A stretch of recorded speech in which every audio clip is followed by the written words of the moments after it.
各位觀眾，以下係2026年4月12日香港新聞。首先係今日嘅新聞提要。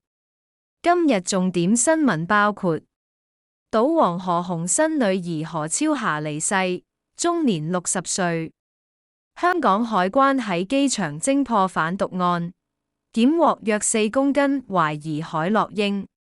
滬港數字經濟合作工作組舉行首次年度會議。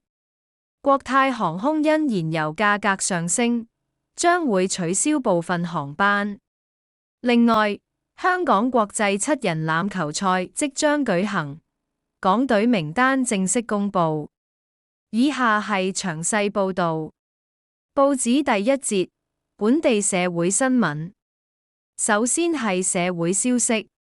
賭王何鴻燊家族傳出消息，何鴻燊女兒何超霞今日離世，終年60歲。家人表示，何超霞離世時家人陪伴在側，並感謝外界關心。她生前曾任信德集團執行董事，多年來參與家族企業及商業活動。消息傳出後，不少商界人士對其離世表示惋惜。另外，香港海關今日喺香港國際機場偵破一宗販毒案件。海關人員喺一名21歲入境男旅客行李入面，檢獲大約4公斤懷疑海洛英，估計市值約290萬港元。案件仍然調查中，涉案男子已被拘捕。報紙第二節，政府與政策。政府方面，為配合即將到來嘅全民國家安全教育日，警方今日舉行相關宣傳活動。活動包括展覽同互動節目，向市民介紹國家安全相關知識。政府官員表示，國家安全係社會穩定同發展嘅重要基礎，期望提升市民相關意識。財政司司長陳茂波亦喺網誌表示，香港未來發展需要同時兼顧安全與經濟發展。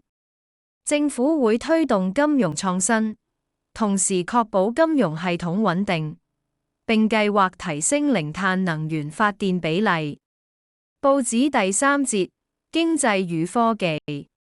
經濟方面，香港與上海嘅數字經濟合作持續深化。滬港數字合作工作組今日喺香港舉行首次年度會議，雙方將加強喺數據、數字政務同創新科技方面嘅合作，推動兩地數字經濟發展。同時，香港亦正積極發展創科產業。有官員表示，香港正逐步發展成為國際科研合作中心，吸引更多科技企業同研究機構落戶。報紙第四節，航空與交通。航空業方面，國泰航空表示，由於近期全球航空燃油價格急升，公司將會喺5月中至6月底期間取消大約2%原定客運航班。公司表示，有關安排主要係為咗控制成本，同時會盡量減低對乘客影響。另外，香港國際機場近日喺全球旅遊獎項中被評選為2026年全球最佳機場之一，顯示香港航空樞紐地位仍然穩固。報紙第五節，體育消息。體育方面，香港欖球總會公布出戰2026年香港國際7人欖球賽嘅男女代表隊名單。賽事將會喺本月17日至19日舉行，今年亦係首次喺啟德主場館舉辦，備受球迷期待。另外，沙田馬場今日亦舉行賽馬賽事，吸引不少市民入場觀賽。太陽和小雲朵，最後係天氣報告。天文台表示，一股偏南氣流正影響廣東沿岸。